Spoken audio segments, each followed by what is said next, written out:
ជំរាបសួរបងប្អូនទាំងអស់គ្នាហ្នឹងហើយបងជួបគ្នាម្ដងទៀតហើយខ្ញុំរិនហើយថ្ងៃនេះផងដែរគឺខ្ញុំមានសាច់រឿងចង់មកចែករំលែកបងប្អូនទាំងអស់គ្នាបានសាកកម្សាន្តវិញហើយព្រោះមួយរយៈពេលនេះខ្ញុំរៀងឆ្លៀតពេលទនេមក record វីដេអូឲ្យបងប្អូនទាំងអស់គ្នាបានស្ដាប់វិញហើយអញ្ចឹងថ្ងៃនេះគឺខ្ញុំមានរឿងផ្ទាល់ខ្លួនចង់មកចែករំលែកតែរឿងហ្នឹងខ្ញុំជួបកំឡុងឆ្នាំមុនណាឆ្នាំមិនមែនឆ្នាំមុនទេ sorry ឆ្នាំ2024ខែ11ហ្នឹងហើយគឺរឿងនេះខ្ញុំជួបនៅក្នុងប្រទេសកូរ៉េផ្ទាល់អូខេកុំឲ្យខាត់ពេលយូរយើងមកចូលសាច់រឿងកុំឲ្យថាពេលបើកក្បាលវីដេអូហើយយើងនិយាយច្រើនណាអញ្ចឹងរឿងនេះគឺខ្ញុំជួបខ្លួនឯងផ្ទាល់រឿងហ្នឹងគឺរឿងពិតសម្រាប់ខ្ញុំអញ្ចឹងបើសម្រាប់បងប្អូនដែលស្ដាប់ហើយគាត់អត់ជឿខ្ញុំក៏អត់បខំដែរស្ដាប់ដោយការពិចារណាអញ្ចឹងខ្ញុំចូលសាច់រឿងហ្មងទៅខ្ញុំជួបរឿងហ្នឹងគឺនៅក្នុងប្រទេសកូរ៉េហើយមុននឹងខ្ញុំចុះទៅខ្មែរខ្ញុំទៅបន្តពលករគំរូឡើងមកធ្វើការនៅប្រទេសកូរ៉េវិញអញ្ចឹងខ្ញុំជួបរឿងហ្នឹងក្នុងឆ្នាំ2024ខែ11អញ្ចឹងរៀងថ្មីដែរទេមិនយូរទេព្រោះតំចូល2026ដែរទេអញ្ចឹងពេលហ្នឹងគឺមុនខ្ញុំចុះទៅបន្តអាណត្តិនៅខ្មែរហ្នឹងខ្ញុំបានសុំតកែរបស់ខ្ញុំឈប់មុន5ថ្ងៃមុននឹងខ្ញុំចុះទៅខ្មែរហ្នឹង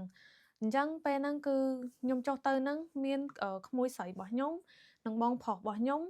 ហើយនឹងខ្ញុំ3នាក់ព្រោះខ្ញុំត្រូវចុះទៅខ្មែរហ្នឹងខ្ញុំទៅលើកសពឲ្យម៉ែដែរអញ្ចឹ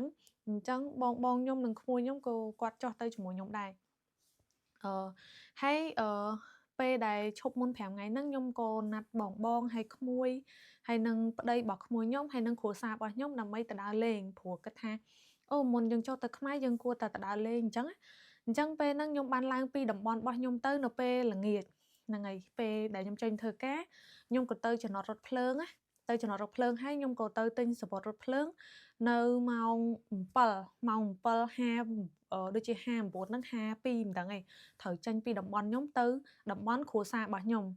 ពេលហ្នឹងក្មួយស្រីរបស់ខ្ញុំនិងខ្ញុំហ្នឹងធ្វើការនៅតំបន់តែមួយបងប្រុសរបស់ខ្ញុំគឺគាត់ធ្វើការនៅតំបន់ជិតសូអ៊ូលគាត់នៅក្នុងវិញហើយគ្រួសាររបស់ខ្ញុំគឺនៅតំបន់ផ្សេងប្តីក្មួយខ្ញុំក៏នៅតំបន់ផ្សេងដែរប៉ុន្តែពួកយើងបាន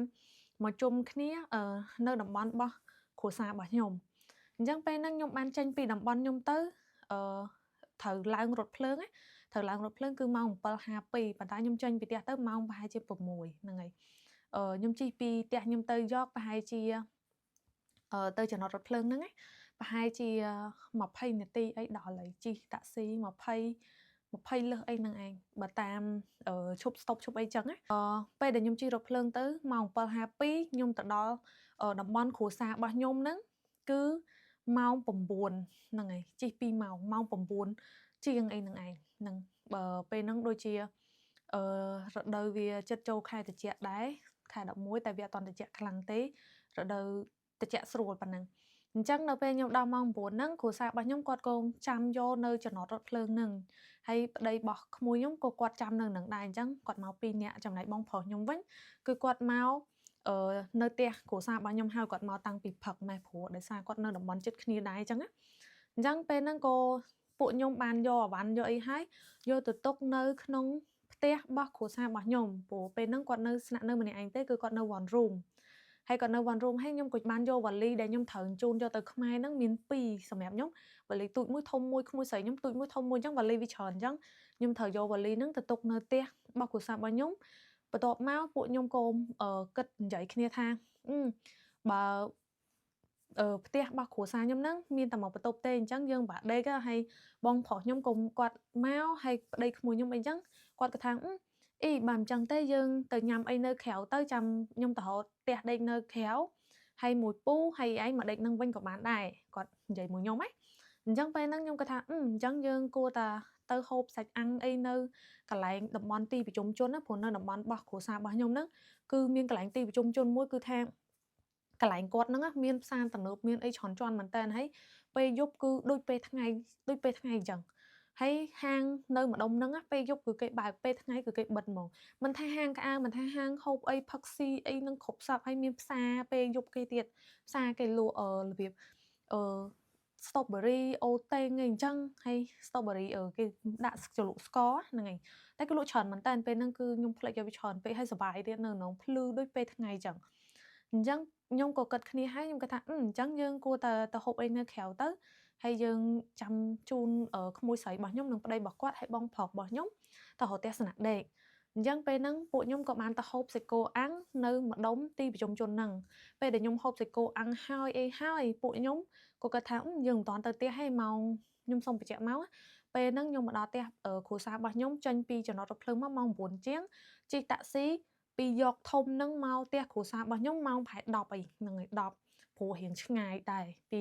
ពីចំណតរថភ្លើងធំហ្នឹងមកផ្ទះគ្រួសាររបស់ខ្ញុំហ្នឹងណាម៉ោងប្រហែល 10 អញ្ចឹងនៅចូលផ្ទះគ្រួសាររបស់ខ្ញុំទុកឲ្យបានហើយចេញមកវិញប្រហែល 10 ជាងអញ្ចឹងមកហូបអីហើយម៉ោងប្រហែលជា 11 ហ្នឹងហើយពួកខ្ញុំក៏បានដើរលេងនៅកន្លែងទីប្រជុំជនគេហ្នឹងមានប្រឡោះកន្លែងលក់កៅអៅកន្លែងស្អាតៗកន្លែងថតរូបអីខ្ជូតនិយាយរួមទៅគឺស្អាតមែនតើកន្លែងហ្នឹងគឺមនុស្សច្រើនមែនតើដើរសឹងជាន់ជើងគ្នាហើយពេលហ្នឹងក៏ខ្ញុំបានដើរលេងថតរូបកន្លែងគេថតរូបអីអញ្ចឹងហើយទិញ strawberry អីហូបឈរញ៉ាំអូតេងហើយទៅអង្គុយហូបមាន់ពពងហូបស្រាអីអញ្ចឹងតិចតួចអីអញ្ចឹងអ្នកគ្នាស្រាបៀរអីហ្នឹងហើយអញ្ចឹងពេលហ្នឹងក៏អង្គុយនិយាយគ្នាលេងបន្លាយគាត់ថាទីប្រជុំជនអញ្ចឹងវាមិនខ្វះទស្សនៈអីចាំពេលយើងហូបអីឆ្អែតចាំជូនក្មួយស្រីរបស់ខ្ញុំនិងប្តីរបស់គាត់នឹងទៅរកហើយនឹងបងប្រុសខ្ញុំហើយចាខ្ញុំចេញទៅក៏បានដែរអញ្ចឹងយើងហូបអីសិនពួកខ្ញុំហ្នឹងក៏បានពជាគ្នារហូតដល់ម៉ោង 12 កន្លះហ្នឹងហើយក៏គាត់ថារៀងយប់ជ្រៅហើយជើងទៅដេកទៅព្រោះយើងមានពេលរយៈពេល 5 ថ្ងៃដើរលេងអញ្ចឹងវាប្រហែលជាមិនអីទេយើងអាចផឹកយើងដើរលេងទៀតក៏បានដែរគិតអញ្ចឹងហ្នឹងហើយពេលហ្នឹងក៏បានគិតថាអញ្ចឹងទៅរកទស្សនៈយើងចេញពីកន្លែងហូបអីហ្នឹងហើយក៏ទៅរកកន្លែងទស្សនៈដេកអញ្ចឹងគិតពេលហ្នឹងខ្ញុំគិតថាប្រហែលជាវាមិនខ្វះទេព្រោះទីប្រជុំជនព្រោះសឡឹងទៅតាណាក៏ឃើញផ្ទះដេកដែរទស្សនៈអញ្ចឹងអញ្ចឹងពេលហ្នឹងក៏បានដើរទៅរកកន្លែងទស្សនៈចិត្តហ្នឹងសិនហើយនៅពេលដើរទៅរកហើយគ្រួសាររបស់ខ្ញុំគាត់បានចូលទៅសួរមកសន្ទុះគាត់ចេញមកវិញគាត់ក៏វាក្បាលគាត់ថាអត់មានទេគេថាពេញអស់ហើយអញ្ចឹងបជាម៉ោង 12 កន្លះហើយអញ្ចឹងក៏ទៅរកកន្លែងមួយទៀតព្រោះនៅម្ដុំទីប្រជុំជនហ្នឹងគឺទស្សនៈរៀងច្រើនហើយរបៀបទស្សនៈគេមិនមែននេះទេគឺខ្ពស់មែនតើមាន7ជាន់10ជាន់អីចឹងរបៀប3ជាន់4ជាន់តាមអាគារអញ្ចឹងអញ្ចឹងពេលហ្នឹងក៏បានចូលទៅមួយកន្លែងទៀតមួយកន្លែងហើយកន្លែងទៀតគឺអត់ទាំងអស់អញ្ចឹងបញ្ជាក់ថាកន្លែងតំបន់ទីប្រជុំជនកន្លែងដើរលេងច្រើនកន្លែងហូបអីច្រើនកន្លែងមនុស្សកំពុងដើរច្រើនណាគឺអត់មានទេហើយម៉ោង 2 10 កន្លះហើយក៏នៅតែមានមនុស្សដើរឡើងពេញនឹងដែរគេដើរលេងគេយូរហ្មងទៅខ្ញុំអត់ដឹងទេប្រជាជនកូរ៉េគឺគេអត់ដេកទេមើលទៅហើយពេលហ្នឹងគ្រួសាររបស់ខ្ញុំគាត់រកពេញនឹងអស់ហើយព្រោះធម្មតាតំបន់របស់គាត់ឯងគាត់ប្រកាសជាស្គាល់ឯងកន្លែងនេះមានកន្លែងដេកកន្លែងនេះអញ្ចឹងព្រោះនៅតំបន់របស់គេស្គាល់ដូចខ្ញុំអញ្ចឹងនៅតំបន់ខ្ញុំស្គាល់ទស្សនៈកន្លែងនេះព្រោះអីគ្រួសាររបស់ខ្ញុំមកលេងខ្ញុំក៏ត្រូវទៅរកកន្លែងដេកអញ្ចឹងខ្ញុំស្គាល់យ៉ាងច្រើនអញ្ចឹងបកមកសាច់រឿងយើងវិញពេលដែលរកនៅតំបន់មនុស្សច្រើនទីប្រជុំជននឹងអត់មានហើយក៏នាំគ្នាគិតគ្នាថាអញ្ចឹងមានតែធ្វើម៉េចបើអត់មានកន្លែងដេកមានតែជិះតាក់ស៊ីទៅផ្ទះពូវិញទៅផ្ទះគ្រួសាររបស់ខ្ញុំហ្នឹងណាអញ្ចឹងក៏និយាយគ្នាថាគ្នាឡើងច្រើនអ្នកហើយយើងដេកមិនហើយ one room បន្ទប់ទូចមួយទេទូចមែនតើអត់មានកន្លែងដេកទេដាក់តាពូកមួយហើយកន្លែងដេក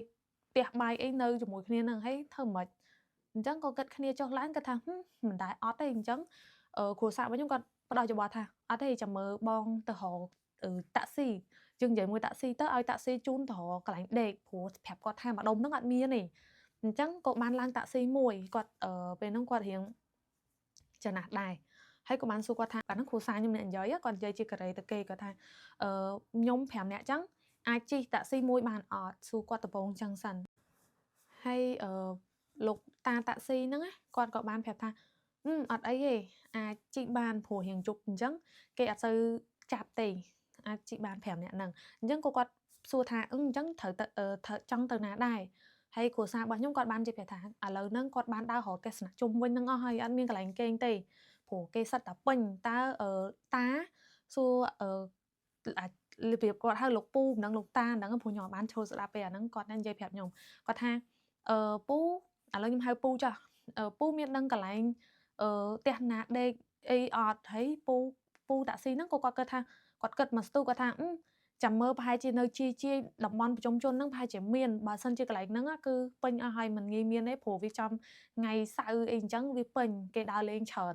អញ្ចឹងពេលហ្នឹងគាត់ក៏ថាឲ្យឡើងមកចាំគាត់ជូនទៅរកអញ្ចឹងក៏បានគាត់ដប់តាក់ស៊ីជិះតាក់ស៊ីមួយគាត់ហ្នឹងគ្នា5នាក់6នាក់ទាំងពូតាក់ស៊ីហ្នឹងគាត់ថាគាត់នឹងដឹកទៅទស្សនៈហ្នឹងហើយពេលដែលគាត់ដឹកទៅហ្នឹងគឺរៀងឆ្ងាយមែនតើហើយផ្លូវដំបូងហើយមានភ្លើងភ្លឺដល់ពេលហើយរៀងផ្លូវចូលអីអញ្ចឹងតែមិនទូចពេកទេធម្មតាផ្លូវកូរ៉េវាមិនតូចពេកផ្លូវចូលទៅកន្លែងដេកហ្នឹងហើយឆ្ងល់ទៀត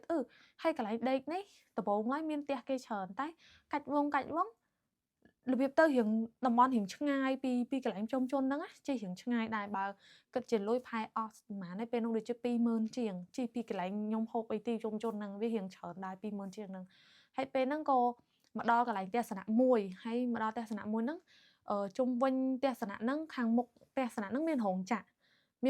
ដូចជាគេរោងចក្រហ្នឹងពេលព្រឹកខ្ញុំមើលទៅឃើញដូចជាគេធ្វើពូកនៅទល់មុខទស្សនៈហ្នឹងបន្ទាប់មកគៀនទស្សនៈហ្នឹងមានផ្ទះកូរ៉េជនជាតិកូរ៉េមករបៀបផ្ទះទៀមដូចផ្ទះទៀមនៅខ្មែរយើងអញ្ចឹងរបៀបផ្ទះទៀមហ្នឹងហើយចន្លោះគ្នាទៀតហើយទស្សនៈហ្នឹងគឺដាច់ស្រយាលរបៀបមកប្រឡោះហ្នឹងទលាយហ្មងទលាយទស្សនៈមានតែទស្សនៈមួយជុងហ្នឹងទេហើយខ្ញុំអត់ចាប់អារម្មណ៍ថាមានកម្ពស់ប៉ុន្មានទេពេលហ្នឹងគឺរៀងជប់ហើយអញ្ចឹងចុះពីហ្នឹងទៅតាពូហ្នឹងគាត់ក៏បានប្រាប់ថាចុះនៅហ្នឹងប្រហែលជាមានទៅសួរសិនទៅបើសិនជាអត់មានចាំគាត់ដឹកទៅមកកន្លែងទៀតប៉ុន្តែគាត់គិតថានៅហ្នឹងមានទេព្រោះនៅហ្នឹងវារៀងដាច់ស្រយាលដែរវាអត់សូវមានមនុស្សណាមកដេកទេគាត់និយាយចឹងទៀតដល់ពេលអញ្ចឹងអាចមិនថាពេលហ្នឹងគីឡូគ្រួសារខ្ញុំគាត់រៀងស្វឹងឬមួយក៏ពួកខ្ញុំហ្នឹងមិនសូវចាប់អារម្មណ៍ទេពេលគាត់និយាយណាមួយភាសាកូរ៉េយើងមិនមែនថាស្ដាប់បានទាំងអស់ណានិយាយមែនខ្ញុំមក5ឆ្នាំហើយភាសាកូរ៉េខ្ញុំចេះតែចាណេតែប៉ុណ្្នឹងរស់ហើយអញ្ចឹងពេលដើរលេងខ្ញុំទុកចិត្តលើគ្រួសាររបស់ខ្ញុំហើយនឹងបងប្រុសរបស់ខ្ញុំអញ្ចឹងពេលហ្នឹងគាត់បាននៅចាំគាត់ថាឲ្យទៅសួរសិនទៅបើមានបន្ទប់បង់លុយឲ្យគាត់មកគាត់នឹងទៅ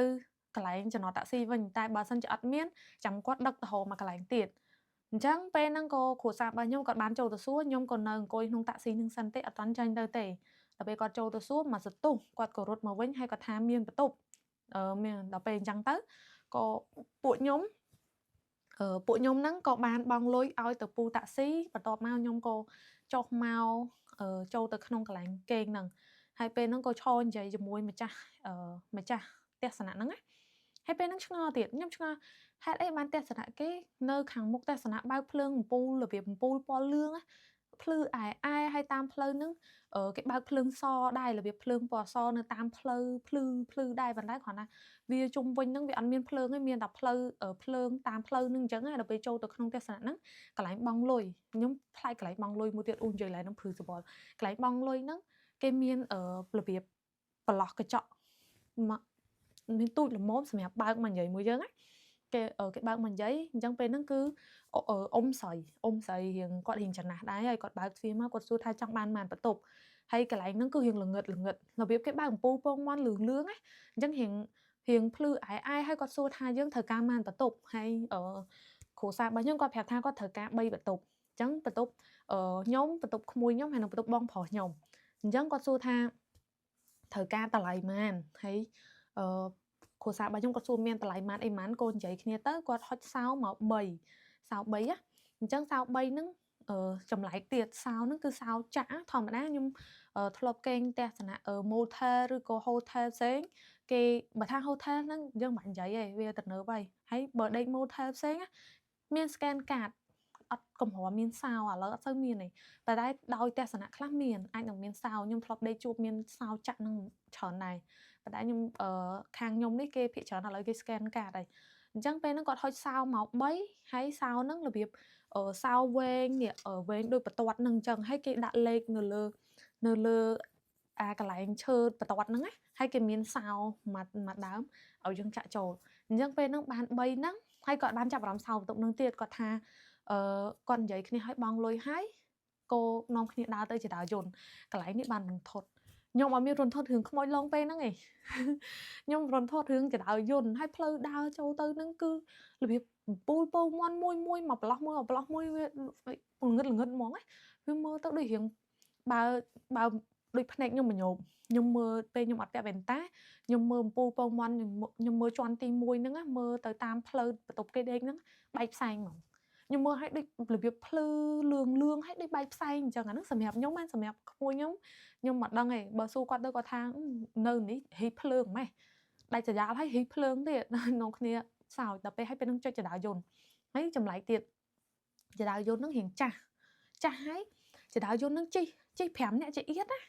អញ្ចឹងមានន័យថាវាទូចមែនវាទូចឲ្យ5នាក់ហ្នឹងមិនឈរកលៀបគ្នាឈរជិតគ្នាឲ្យចដាយន្តធម្មតាចដាយន្តគេមានអាគៀនគេសម្រាប់ឈរកាន់អីអញ្ចឹងតែនេះអត់ទេគឺត្រង់ស្លូហើយរបៀបចាស់ដល់ពេលហ្នឹងគ្រួសាររបស់ខ្ញុំគាត់ចូលក្រោយហើយពួកខ្ញុំចូលទៅមុនដល់ពេលហ្នឹងគូកន្លែងហ្នឹងគូឆ្លោះគ្នាសិនគ្រួសាររបស់ខ្ញុំក៏វាដើរចូលមកចដាយន្តហ្នឹងវាបិទទៅខ្ញុំចុចបើកចុចឲ្យវាបើកវិញប៉ុន្តែមិនមែនអត់ទាន់បានចុចផងវាបិទអញ្ចឹងខ្ញុំស្លន់ដល់ពេលអញ្ចឹងពេលហ្នឹងគូវាគៀបវារបៀបគៀបហើយគ្រួសារខ្ញុំចេញមករបៀបរហូតមកចូលក្នុងតន់ដល់ពេលអញ្ចឹងបិទលឺមកទៅហឹងមកឡងខឹបមកទៅហឹងហើយក៏ក្នុងគ្នាភ័យមកឲ្យគ្រួសាររបស់ខ្ញុំចង់គាត់ស្ដីឲ្យខ្ញុំគាត់ថាមិនបានមិនចុចចដាយន្តនឹងឲ្យបើកហើយមិនបាននេះហើយបានក្មួយខ្ញុំថាមានទេពូហៅចុចដែរតែអាហ្នឹងវាបិទលឿនពេកវារបៀបយើងធម្មតាចដាយន្តកន្លែងផ្សេងបើសិនជាមនុស្សយើងកំពុងឈានដើរចូលអញ្ចឹងវាមិនមែនបិទទេតែអានេះរបៀបថាវាចង់គៀបយើងហ្មងវាបិទវាចង់បិទវាចង់វាបិទឲ្យមកទៅហឹងទៀតដូចគេយកថ្មមកផ្ទប់គ្នាអញ្ចឹងពេលហ្នឹងគូនាំគ្នាមើលដាក់គ្នាថាហេអាមនុស្សកំពុងដើរចូលហើយអត់មានចុចឲ្យបើកទេដឹងតែដើរយន្តនឹងវាអញ្ចឹងដល់ពេលរុនថតឡើងនេះពេលដែលចដាយន្តនឹងវាឡើងទៅស្រាប់តែលឺផាំងអារបៀបលឺដូចចង្វាក់អញ្ចឹងដូចខឹបផាំង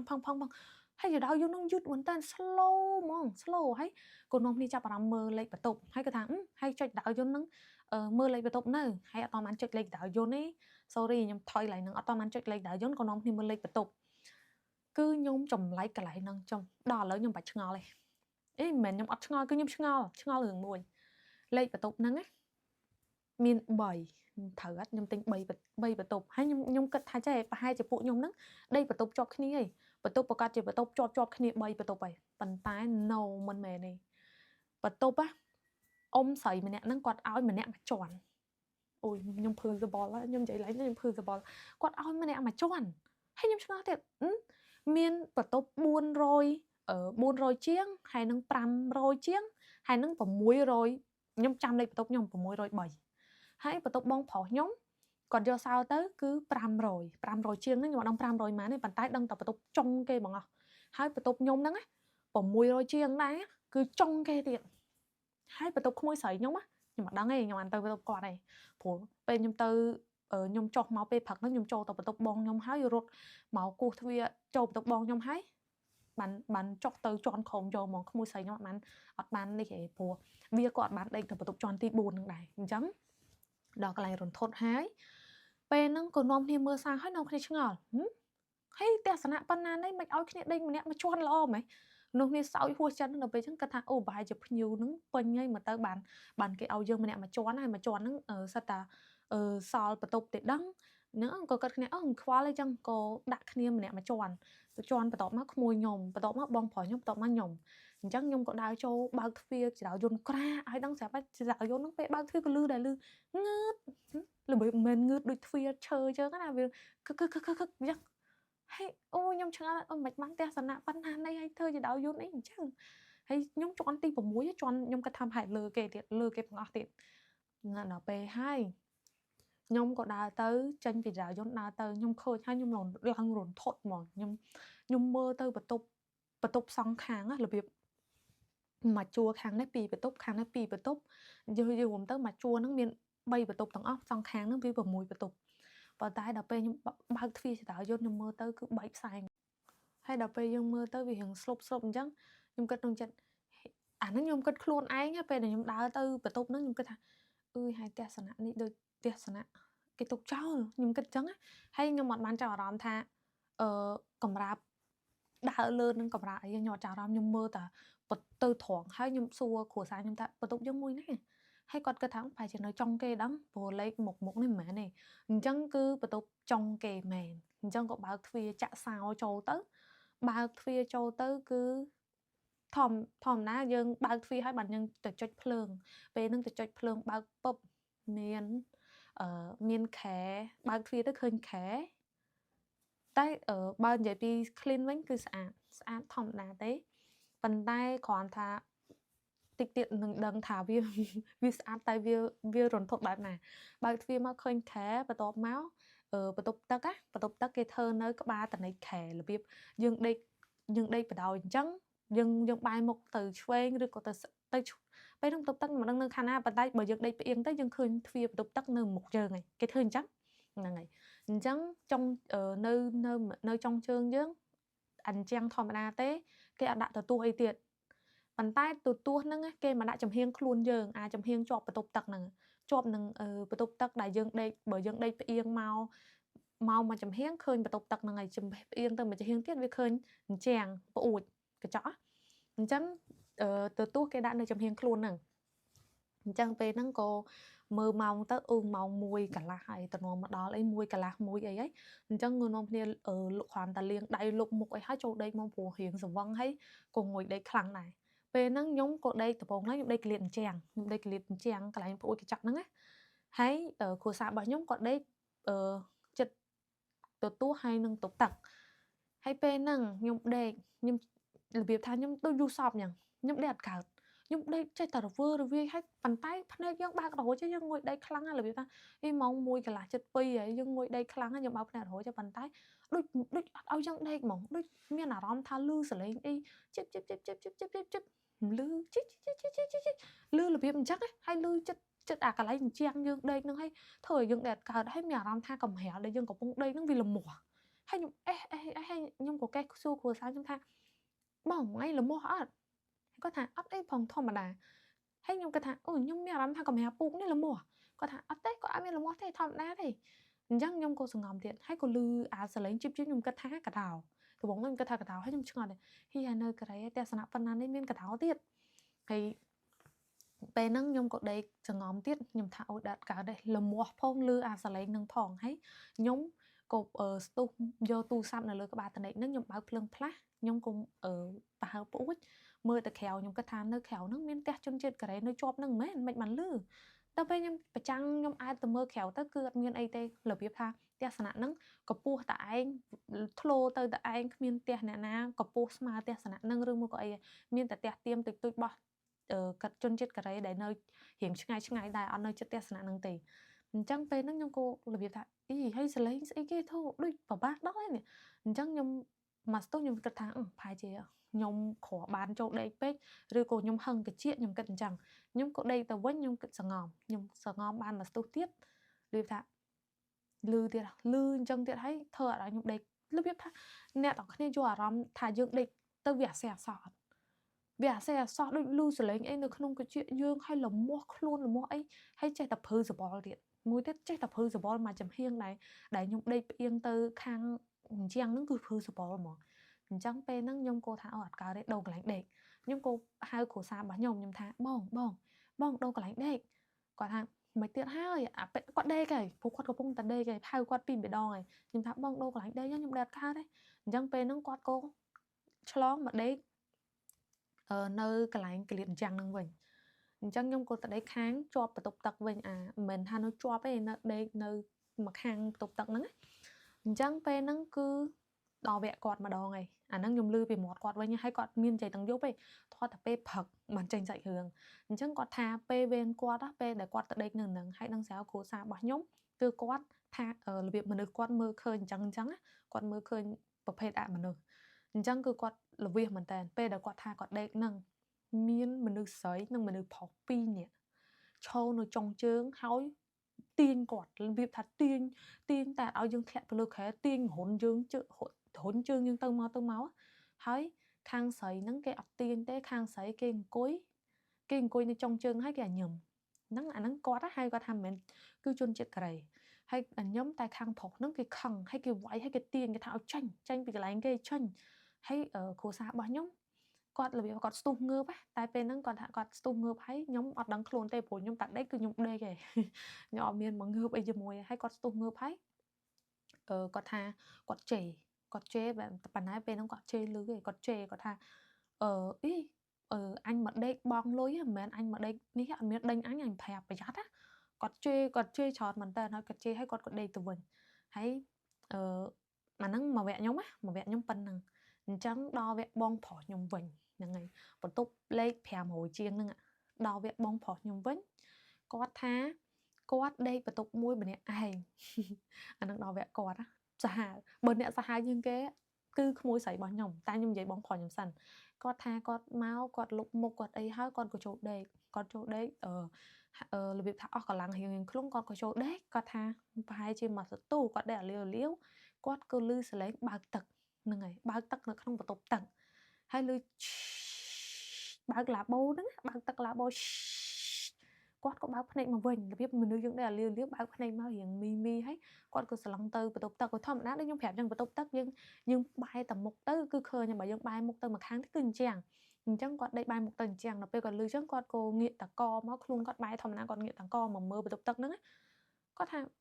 មិនបានទឹកនឹងលឺអញ្ចឹងពេលហ្នឹងគាត់អត់ខ្លាចទេគាត់ក៏យកទូរស័ព្ទគាត់ទៅបើកភ្លើងបើទៅមើលទឹកឡាបូហ្នឹងគាត់ថាពេលដែលគាត់ដើរទៅមើលក្នុងបន្ទប់ទឹកហ្នឹងគាត់ថាទឹកឡាបូនោះអត់មានហូរទេហើយក៏អត់មានសើមអីដែរប៉ុន្តែទឹកនឹងលឺមកពីណាគាត់គិតទៀតហើយចាំបាត់ឡាបូនឹងវាអត់សើមទឹកនឹងវាអត់ហូរមកផងហើយទឹកនឹងលឺមកពីណាអញ្ចឹងគាត់រៀងមិនចេះគាត់ក៏ទៅដេកវិញគាត់គិតថាអូប្រហែលជាលឺពីជន់លើមកហើយមកទៅគាត់ទៅដេកវិញហើយគាត់ដេកបានអាលាវទៀតគាត់ក៏លឺសលេងបិទទ្វារបន្ទប់ទឹកក្រឹបបិទក្រឹបគាត់របៀបងើបមកមួយសានគាត់ងាកមកលឿនមកក្រឹបគាត់ស្រឡឹងទៅបើកទាញមិនមែនបើកភ្លើងទូរស័ព្ទលឿនណាគាត់ចុចធម្មតាទូរស័ព្ទយើងពេលប៉ះលើអេក្រង់ទៅវាភ្លឺត្រូវតែវាភ្លឺពេលហ្នឹងគាត់ថាយ៉ាងភ្លឺខ្លាំងទូរស័ព្ទគាត់អញ្ចឹងនៅពេលគាត់បើកពុកមកគាត់ឃើញទ្វារបន្ទប់ទឹកហ្នឹងបិទមែនលឺក្រឹបហើយបិទមែនព្រោះប៉ុន្តែគាត់បញ្ជាក់ថាពេលដែលគាត់រៀបទៅមើលទឹកឡាបូហ្នឹងឯងហើយគឺទ្វារបន្ទប់ទឹកហ្នឹងបើកទេអត់មានបិទទេ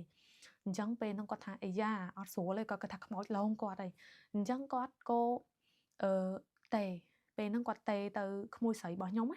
តេទៅក្មួយស្រីរបស់ខ្ញុំជាន់ទី4កន្លែងហ្នឹងខ្ញុំចង់សោតក្មួយស្រីរបស់ខ្ញុំក៏លើកទូរស័ព្ទនិយាយវាកំពុងតែនិយាយបដៅគាត់វាញ័របដៅវាឲ្យបងប្រុសខ្ញុំសួរថាដេកកើតអត់ហើយក្មួយខ្ញុំថាពូអើយពូឯងនៅបន្ទប់ជាន់ទី5ឬក៏ទី6ខ្ញុំទៅដេកដែរខ្ញុំដេកអត់កើតទេហើយបងប្រុសខ្ញុំថាមិនចឹងហើយវាថាពូឯងកុំនិយាយច្រើនពូឯងនៅបន្ទប់500ឬក៏600របៀបថាពេលហ្នឹងវាបែងចែកគ្នាអត់ដាច់ទេដល់ពេលអញ្ចឹងបងថានៅបន្ទប់500ជាងឡើងមកជាន់ទី5មកហើយក្មួយខ្ញុំ2នាក់ប្តីប្រពន្ធហ្នឹងគឺមកព្រូមកដេកក្នុងបន្ទប់បងប្រុសខ្ញុំហ្នឹង3នាក់មកបន្ទប់អញ្ចឹងពេលហ្នឹងគឺដេកអត់កើតទេរបៀបថាមកហើយក៏ដេកអត់កើតដែរគឺងំនេះអង្គុយសងំមកព្រោះបន្ទប់បងប្រុសខ្ញុំក៏អត់ហ៊ាននិយាយទេបន្ទប់បងប្រុសខ្ញុំក៏មានខ្មោចលងដែរប៉ុន្តែក៏អត់ហ៊ាននិយាយប្រាប់ក្មួយខ្ញុំព្រោះវានោះរត់ពីនោះមករកបងប្រុសខ្ញុំហើយអញ្ចឹងបងប្រុសខ្ញុំនិយាយទៅមិនដឹងរត់ទៅណាអញ្ចឹងពេលហ្នឹងក៏នាំគ្នាអង្គុយតភ្លឺទៅគាត់ថាគាត់បានដេកទេគាត់3នាក់ហ្នឹងគាត់អង្គុយចុចទូរស័ព្ទបើក្មួយប្តីក្មួយខ្ញុំលេងហ្គេមបងប្រុសខ្ញុំលេងហ្គេមដែរបើក្មួយខ្ញុំវាអត់ដេកទេអូ Facebook វាហ៊ានដេកវាថាវាបាក់មកអញ្ចឹងពេលហ្នឹងសម្រាប់ខ្ញុំវិញពេលព្រឹកឡើងអីហើយខ្ញុំអត់មានមុខទឹកទេព្រោះខ្ញុំមកហ្នឹងខ្ញុំអត់មានយកអវ៉ាន់មកទេខ្ញុំក៏ទេសួរគ្នាថាមិនយ៉ាងងើបនៅចុះនៅហើយពេលហ្នឹងខ្ញុំទេទៅក្មួយស្រីខ្ញុំហើយដល់ពេលទេសួរវាទៅវាថាចុះមកអញចុះមកចាំក្រោមមុនអីដល់ពេលទៅខ្ញុំក៏ថាលឿនម៉េចម៉ោងទៅ8 9នាំគ្នាទៅហីដល់ថាចុះមកនៅធ្វើអីទៀតពេលហ្នឹងក៏ខ្ញុំបានចុះមកជីកតើយន្តនឹងខ្ញុំអត់ចង់ហ៊ានជីកទៅព្រោះជាតើយន្តនឹងចាវាលឺក្រឹមដុងដាំងហើយវាគួរខ្លាចហ្មងដល់ពេលខ្ញុំចុះមកដល់ខ្ញុំឃើញម្នាក់ឈរនៅមុខផ្ទះសនៈហ្នឹងហើយខ្ញុំឃើញមុខក្មួយស្រីខ្ញុំបងប្រុសខ្ញុំក្មួយប្រុសខ្ញុំអីហ្នឹងមុខឡើងនាំគ្នាភ្នែកឡើងស្លក់ហើយឡើងស្លេកហើយតាមតាក្រែមវាមិនលៀបផងដល់ពេលហើយខ្ញុំសួរថាហីហើយមុខដូចអត់បានដេកធ្វើស្អីមែនយប់មិញខ្ញុំនិយាយលេងសើចដល់ពេលទៅវាថាអើមានធ្វើស្អីខ្មោចលងចិត្តងាប់ហើយដល់ពេលខ្ញុំឮវានិយាយចឹងខ្មោចលងមែនហើយបន្ទប់ជាន់ក្រោមហ្នឹងខ្មោចលងដែរមែនគេថាលងអញសាហាវអញយប់មិញមកដេកបន្ទប់របស់ពូទេហើយខ្ញុំថាហើយយប់មិញហ្នឹងបន្ទប់មួយដេក3នាក់មែនគេថាហើយអញយប់មិញខ្មោចលងដែរតើតែអញអាយប់មិញហ្នឹងអញរបៀបដេកអត់កើតលមាស់ខ្លួនហើយលឺស្អីនិយាយនៅកលៀតអញ្ចឹងហ្នឹងហើយអញដូរកន្លែងមួយប្តីរបស់ឯងទៅលេងលឺហើយដល់ពេលប្តីឯង គ្រួសាររបស់ខ្ញុំហ្នឹងគាត់សើចគាត់ថាយកមិញលេងគាត់សាហាវទាញជើងគាត់បង្ហុនគាត់ឲ្យគាត់នឹងចេញកន្លែងគេទេគេដេញដល់ពេលហើយខាងស្រីនោះគេអត់រករឿងទេមាន2ញាក់ប្រុសមួយស្រីមួយក្មេងៗដែរទេខាងស្រីនោះអង្គុយចុងជើងហើយអង្គុយញញឹមតែពេលខាងប្រុសនោះគេអត់ព្រមទេគេដេញចេញគេថាចេញពីកន្លែងគេទេប៉ុន្តែគាត់អត់ទេគាត់ងើបជេរពេលហ្នឹងហើយខ្ញុំបើកភ្នែកធំមែនយើងមិនខ្វាយឡងមែនគាត់ថាខ្វាយឡងតែបងខ្ជិលហៅអូនឯងព្រោះអូនឯងដេកបងយកមិញងើបតាងើបជេរងើបអីហ្នឹងបានវាទៅបានដេកកើតអីពួកហ្នឹងអត់បានទេមានផ្ទះស្នាក់ហ្នឹងមានខ្មោចអីចឹងក៏និយាយគ្នាឲ្យបងខាងក្មួយខ្ញុំក៏សួរថាហើយចុះវាជំនាញខ្វាយឡងមិនវាថាមកយប់ហ្នឹងអត់បានដេកទេទឹកបើកទឹកផ្កាឈូកហ្នឹងបើកខ្លួនឯងអាប់ទ្វារប្រទប់ទឹកបិទបើកនិយាយទៅដូចបងប្រុសខ្ញុំចឹងហើយសម្រាប់អាធ្ងន់ជាងគេដេកឲ្យលាវចុចភ្លើងប្រទប់ទឹកបើកប៉ឹកចុចខ្លួនឯងចុចបើកប៉ឹកហ្មងពេលហ្នឹងគឺ2នាក់ប្តីប្រពន្ធគ្មានណាជួយណាទេសិតតែអ្នកខ្លាចដូចគ្នាគឺតែមកបងប្រុសខ្ញុំភ្លាមមកពូហុយសុំដេកដែរអញ្ចឹងតែអត់កើតទេចូលភ្លាមគឺលងភ្លាមហ្មងប៉ុន្តែគួរតែឡងហើយវាម៉ោង1កន្លះចិត្ត2ហើយហ្នឹងហើយដល់ពេលបងប្រុសខ្ញុំគាត់ថាពុទ្ធោព្រះហើយអញខ្មោចលងដែរតើយប់យើងចង់សើចយើងចង់សើចកន្លែងហ្នឹងនោះនិយាយមុខទេសនាហ្នឹងមកតន់ទៅណាថាអញខ្មោចលងដែរតើយប់មិញប៉ុន្តែអញវាមិនតាន់បានប្រាប់ក្មួយស្រីអញ្ចឹងណាក្មួយរបស់ខ្ញុំស្រីហ្នឹងប៉ុន្តែវាតែមកអញមុនវាសុំអញដេកអញ្ចឹងអញក៏ខ្ជិលមាត់ទៅយប់មិញហ្នឹងណាលងអញបើកទឹកផងបិទទ្វារផងតែបើកទឹកហ្នឹងណានៅពេលដែលគាត់ទៅមើលទឹកឡាបូហ្នឹងវារបៀបស្ងួតចាស់អត់មានបើកអត់មានអីទេទឹកស្ងួតទៀតកន្លែងឡាបូហ្នឹងហើយទ្វារវិញដេកសុកប៉ុនក្រឹបរបៀបអញ្ចឹងអីគាត់ថាអូយដល់កហើយបាននាំគ្នានិយាយចុះនិយាយឡើងក៏នាំគ្នាគិតថាអូមើលជុំវិញហ្នឹងទៅវាសមហើយនឹងគ្មានខ្មោចលងរបៀបដាច់ស្រយាលមែនហើយដាច់ស្រយាលហើយតែអាសនៈហ្នឹងឆ្ងល់ត្រង់ចេះអត់មានឡានចតទេហេតុអីបានឲ្យពួកខ្ញុំនេះដេកម្នាក់មកបន្ទប់ឆ្ងល់ហើយហ្នឹងហើយគូសាមខ្ញុំគាត់ថាចេះទៅសួរយាយនឹងលើហើយមិនបានចឹងគាត់ឲ្យសួរអីយើងដេកហើយយើងចេញទៅហើយពេលហ្នឹងគឺចេញទៅទាំងផឹកហ្មងម៉ោង8 9អីហ្នឹងគឺចាញ់ទៅហើយហៅតាក់ស៊ីឲ្យមកយកហើយនាំគ្នាទៅផ្ទះគ្រួសាររបស់ខ្ញុំវិញអញ្ចឹងបញ្ជាក់ឡើងនេះ